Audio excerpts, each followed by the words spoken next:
Hello! My name is PolishLynx and welcome to Sunrider. We have holiday now. Well, I guess a short one. Let's see where this is going. I should help Eva out with the food now. Should arrange the meat on the grill while Eva skewered vegetables on wooden rods. You know, doing this makes me feel almost at home. I can imagine doing this at the beach on Sierra. I remember when Murray was still young and the whole family would go to the beach together. We should have gone to the beach one last time before I left. I don't know why I didn't think of it. Captain, please do not get overly sentimental. I do not wish to have to blame the onions if you are seen by the crew crying. So, what made you change your mind? Captain? It's a rare sight to see you more than an arm's length from a stack of documents, much less dressed up like that. I fulfill your orders to the letter. That's the only reason. Hey. Perhaps a little break every now and then isn't so bad. I don't remember ever going to the beach with family. I'm afraid such frivolities are lost in my family. Not even once? I do not recall. We went together one summer when you were 16. Oh, please, like I had the time for that when I was 16. Even back then, you brought paperwork with you and tried to do it on the beach. Not that you were successful. You're making this up. Actually, it was a student council team building trip. I remember only because I was the one who organized it. There was this one chick in the team who just wouldn't shut up. She'd be texting with one hand without even looking at the screen and yapping about something totally different at the same time. I never figured out how she did that. Reminds me of a certain someone. There was another girl who seriously must have worn the same hair ribbon every day. I swear, couldn't she at least change the color? Every day, that same taint red ribbon. I wonder how she even washed it. I remember I had to sit behind her for a month, and I couldn't see anything else except the red ribbon. Ah, Kazumi. One of your crushes. You must have liked staring at that red ribbon all day instead of learning galactic history. Remember her? How she'd always start spinning her hair in her fingers whenever she was nervous. No, only you would remember a detail like that, Captain. Really? Takes me back, though. Eve dropped the vegetables and went over to Shields' side. What's wrong? The onions are strong. I should never have put my hands to my face. What? How strong could they be? Shields went over and picked up an onion. Oh, damn! Shields groaned and backed away. I'm suddenly getting flashbacks to when they shot us with nerval gas during training. Permission to be excused? Granted, and get me a pack of ice for my eyes while you're at it. Asaga let the sea breeze waft through her hair. They can even simulate the wind. She caught a glimpse of Shields and turned her head. As if caught in a trance, Asaga gazed at him, her lips parted as she felt her face weaken. Captain. Shigara! Huh? Claude? Guess what? What? This is your perfect opportunity to tell the captain how you feel about him. Good, that's supposed to be a secret. Who knows, maybe this hot wire's getting to him and he'll want to blow off some steam with you. No way, I'm not going to... Oh, really? Then I guess it's alright if I take him for myself, then... Oh! You better make him move quickly then. Seriously, you two are acting like two junior high school girls. It's not a big deal, just tell him how you feel, Shigara. And then, what if he doesn't like me? It's not like it's the end of the world, then you just move on. But I'm not sure if I could. You're so hopeless. Hey, hero girl, help me talk some sense into your friend here. Hey, me?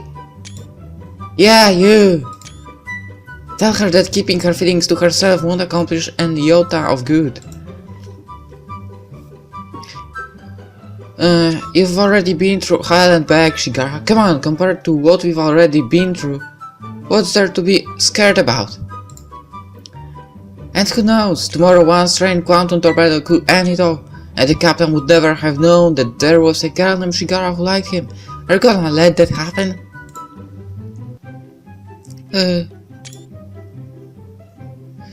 I hate shit like this. Come on, hero, give me some backup. Yeah, Shigara, you can do this. Remember how you're always repairing me whenever I get busted up in battle? You've saved my hide more than I can count. Basically what I'm saying is that you're my friend, the best one I ever had.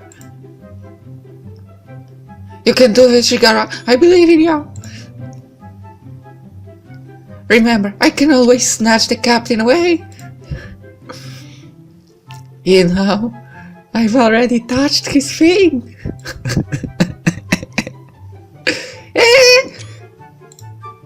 And I must say, it was quite impressive. Oh my god. Can't breathe. Good going, you idiot. You broke Shigara. We need to put her back together. Asaga splashes some water on Shigara's head.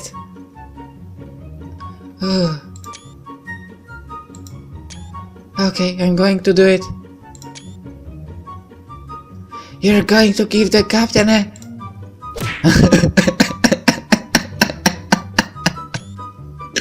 Cloud was cut off through swift application of Ikari's kick. Alright, we'll just have to lure the commander away from him. Move rockets, you're there with me. We're going to plan our diversionary tactics together. After it's done, we'll all go celebrate at the nearest Stardust. Ikari marched away with Claude in tow. Yeah. Oh dear, oh dear. She'd pick up a piece of meat from the grill and place it on Shigara's plate. Here you go, a hearty piece for our chief. Goodbye! Hey, what's gotten into her? Ikari gave Shields a loud slap on the back, a bottle of beer in her other hand.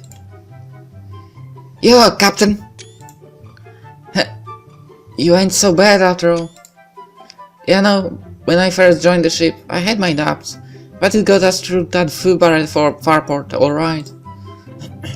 I never figured you'd be the type to order a frontal assault with only 200 ships against 5-pack splits. I would love to see the look on old Pigman's face when we finally roasted him. My apologies, Captain. It appears that our mercenary is quite intoxicated. Shut up! Ikari took another swig of the bottle.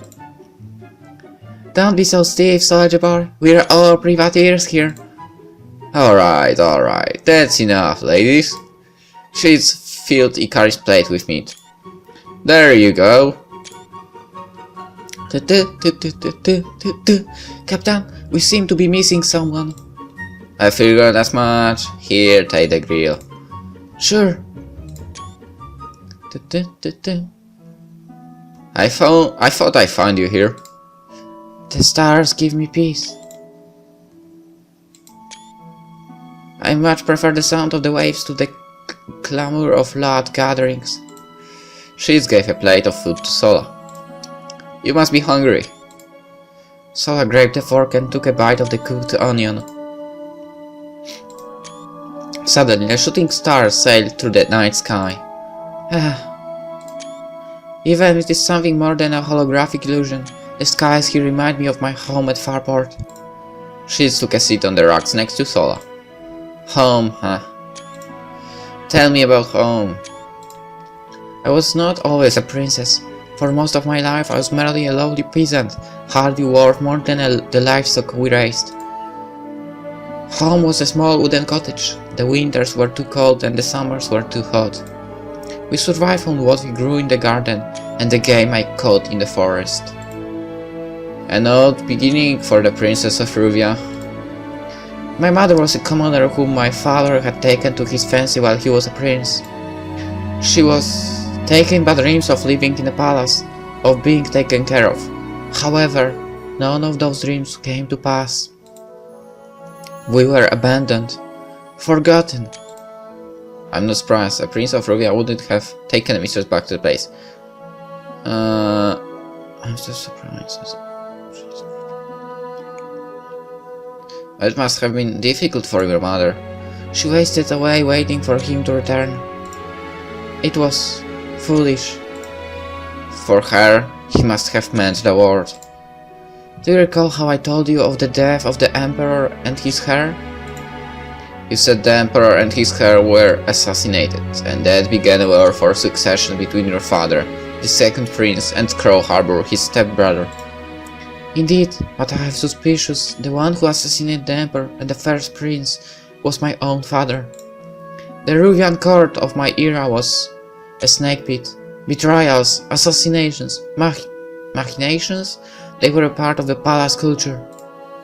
Instead of becoming Emperor Fo, your father's assassination plot triggered a war of succession with his stepbrother. Yeah. The civil war raged for many years, until the empire was on the verge of collapse. It became clear drastic measures had to be taken, the Sharlak had to be awakened. But the true Princess of Ruvia was a stranger to hardship. She was too selfish to sacrifice her life to the empire. Yeah, so she used her connections to find me.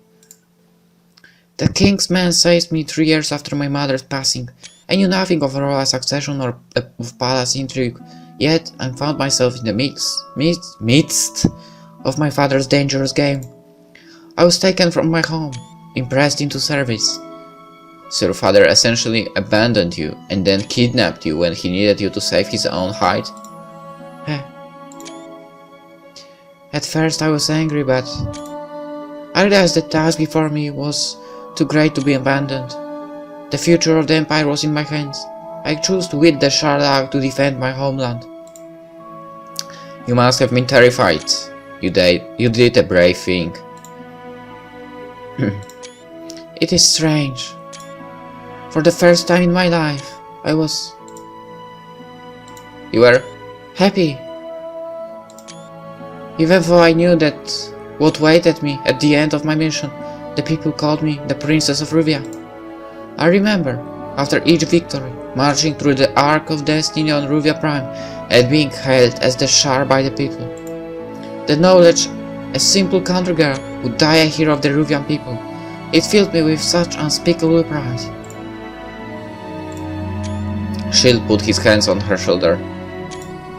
I promise you'll never have to turn alive again, not while I'm coming. It takes a great courage to die for people.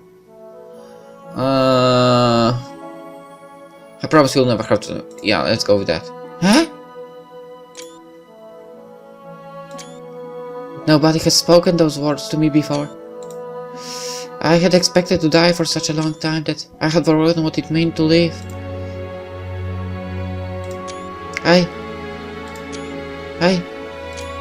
Sola covered her face. Unexpectedly, I heard Asaga's voice. The rest of the team tailed behind her. Oh, there they are! Come over here, Captain! We have more food! Shields gave Sola his hand. Well, shall we go? Sola took Shields' hand and pulled herself up. Captain? Yeah? I don't know why I was brought to this lineland or what purpose I will find here. Yet, I know it was not a travesty but a fortune. It is still a premature to tell if the sorrows of the past are truly behind me, but you have my appreciation, not as a princess, but as a common girl. My pleasure. I sense another formidable rival has appeared. What did I miss? Seriously, I have no idea what do you all see in him. Absolutely unbelievable. Oh. The team crashed into their log cabin for the night. But, well, let's end this for the next episode. I hope you enjoyed the time we spent on the beach, and see you in the next one. Bye!